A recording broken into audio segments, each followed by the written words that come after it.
Today we're talking about no start condition.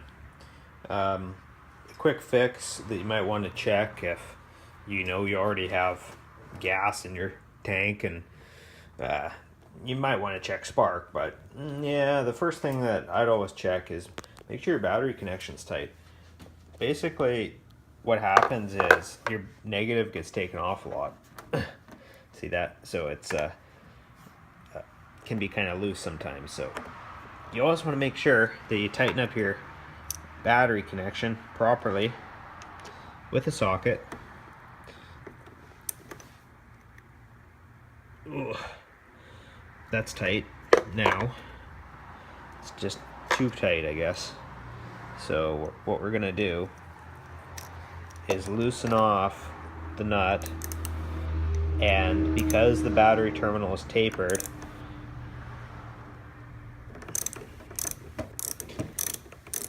the connection point will be further down on the post to get a tighter seal.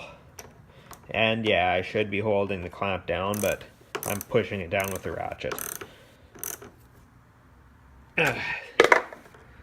Make sure it won't move. It should be basically as tight as you can without stripping it. That's why I use a socket.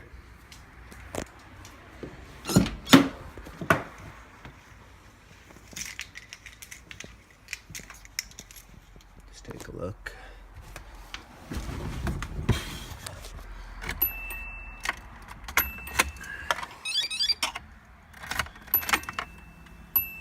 Okay, let the fuel pump run for a second. Nothing's in the fan, nothing's in the belts. Fuel down a little bit. Starts way better with a tight battery connection, so just check that out.